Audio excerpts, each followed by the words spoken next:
आं दा नोंथांमोननो खोन्थानो आखायाव लादों जोंनि मबाइला मानो हें जायो आरो हें जायोब्ला माबोरै जों रैखा मोननो।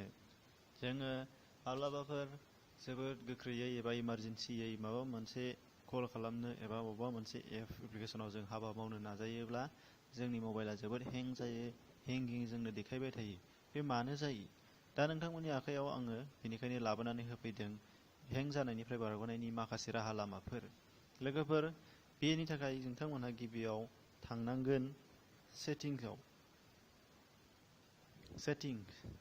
सेटिंसआव हाबनानै नोंथांमोननिया मबाइल लायै मबाइल साखाथियावनो थाखायो, नाथाय आंनिया बेहाय एडभान्स सेटिंआव हाबनांगोन। गाहायनि एडभान्स सेटिंआव हाबखांनायनि उनाव नोंथांमोनहा थांनांगोन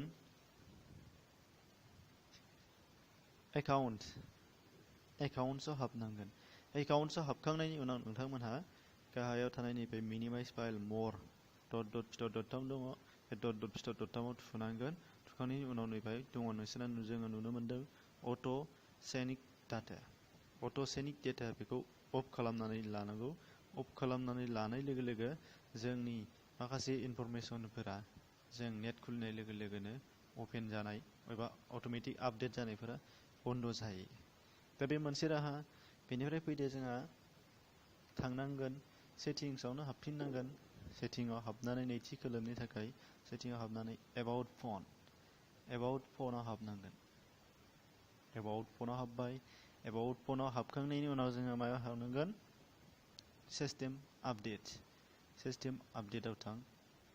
सिस्टेम आपडेटआव थांनाय लोगो लोगो नोंथांमोना मबाइल लायै मबाइल बेयावनो मोनसे सेटिंस थाखागौमोन, नाथाय आंनिया बाहाय दङ नैबे गोजौ आगदा खनाथिंजाय मिनिमाइज सेटिं जानानै दङ। बाहाय थुब्लानो जाबाय।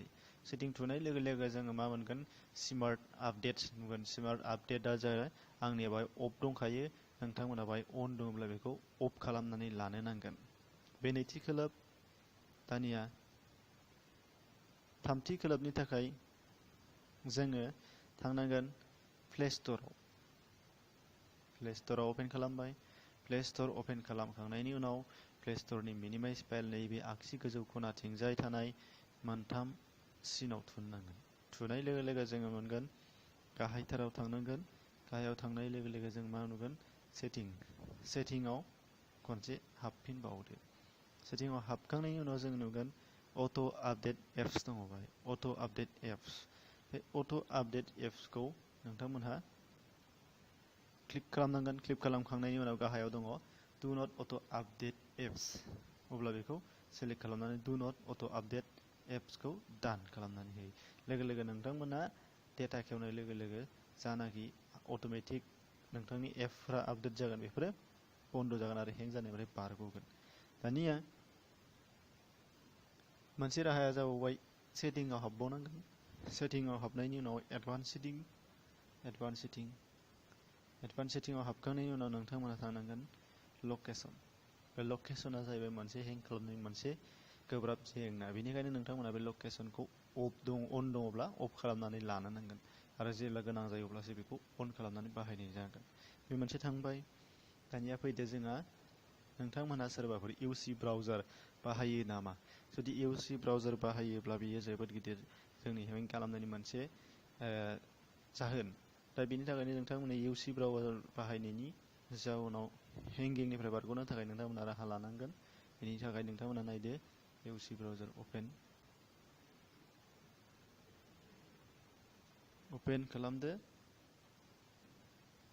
अपेन खालामखांनायनि उनाव नोंथांमोना थानांगोन मिनिमाइज फाइल। गाहायनि दारावसिन डट गोलाव दं बेयाव थुनांगोन। थुबाय। थुखांनायनि उनावहाय जोङो थांनो नांगोन नटिफिकेसन कन्ट्रल। नैबे आगसिथिंजाय थानाय मिनिमाइज फाइल डट दङ बेयाव हाबनो नांगोन।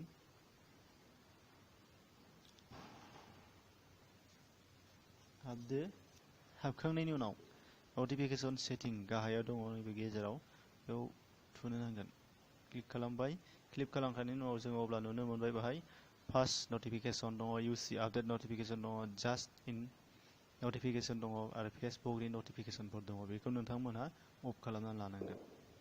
बेफोरनो गासैबो जोंनि मबाइल हेंगिं खालामनायनि एबा हें खालामनायनि माखासे जाहोनफोर।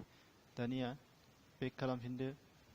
बेक खालामखांनायनि उनाव नोंथांमोना थांबावनांगोन बे इउसि ब्राउजारावनो हाबफिनदो। हाबखांनायनि उनावहाय मिनिमाइज फाइलाव हाबदो। दहायनि बायदि हाबबाय। हाबखांनायनि उनावहाय फारियै नोंथांमोनहा नुगोन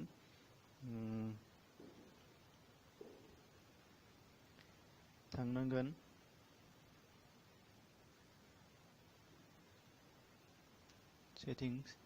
सेटिंआव हाबनांगोन डाउनलड सेटिंआव नोंथांमोना थानांगोन।